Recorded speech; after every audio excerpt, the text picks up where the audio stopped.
2024 vient de se terminer, c'est la traditionnelle période des vœux et c'est l'occasion pour moi de faire le bilan de l'année écoulée, mais également de tracer les perspectives, les grandes lignes de 2025 pour Sebasa. En 2024, l'année sur le plan international restera marquée par de nombreux conflits dans le monde. Je pense en particulier au Proche-Orient, mais également à la guerre en Ukraine qui a démarré il y a bientôt 3 ans. 3 ans que le peuple ukrainien résiste face à l'oppresseur russe avec un courage qui suscite l'admiration de tous. 3 ans d'une guerre insensée qui a déjà fait plusieurs millions de blessés, de morts, de familles endeuillées.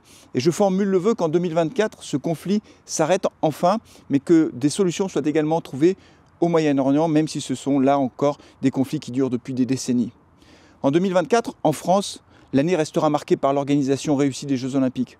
Ce fut une parenthèse enchantée pour notre pays.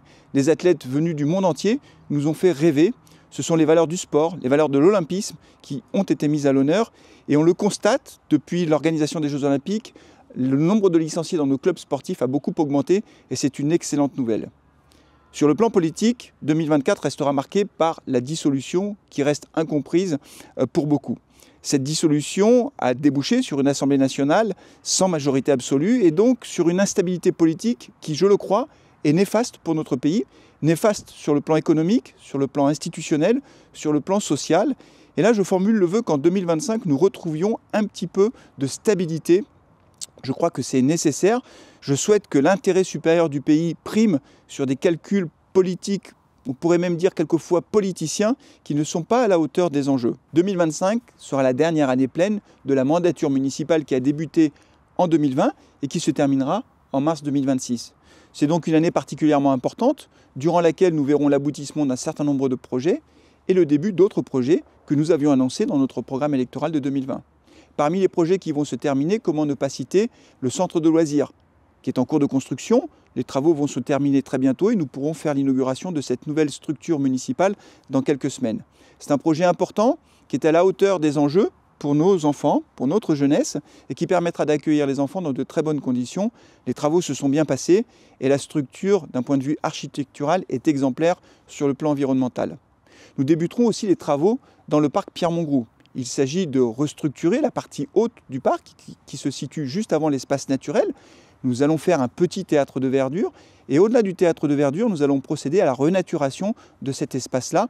Et donc là, pour notre cadre de vie, pour notre bien-être à Sebasa, c'est un projet qui est extrêmement important. Le patrimoine tient une place également particulière dans notre gestion municipale.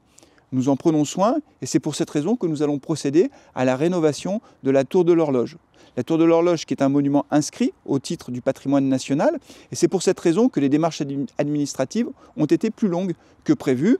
Mais ça y est, nous avons enfin le permis de construire et nous allons pouvoir démarrer les travaux au printemps prochain. Toujours en 2025, nous allons continuer à élargir notre réseau de vidéoprotection. Nous avons aujourd'hui plus de 50 caméras installées, nous allons donc en installer une dizaine de plus.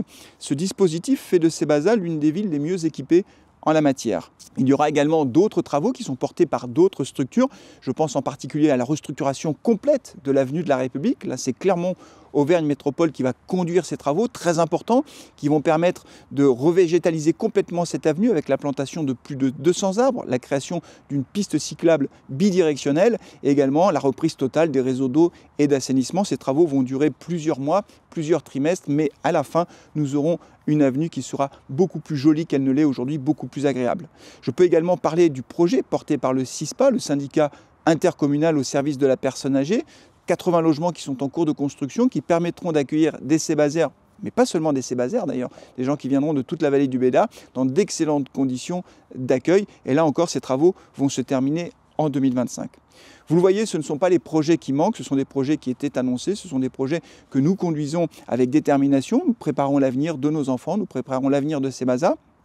Et donc cette année 2025, encore une fois, sera particulièrement importante pour notre ville. D'ailleurs, je vous invite à venir assister à la cérémonie des vœux qui aura lieu le vendredi 17 janvier à 18h30 à Sémaphore, car j'aurai l'occasion de rentrer un peu plus dans le détail de tous ces projets. D'ici là, et en tant que maire de Sebasa, mais au nom de tout le conseil municipal, je souhaite vous présenter à toutes et tous tous mes vœux de bonheur, de santé, bien sûr pour vous, mais également pour tous vos proches. Il faut profiter de chaque instant. Merci et à bientôt.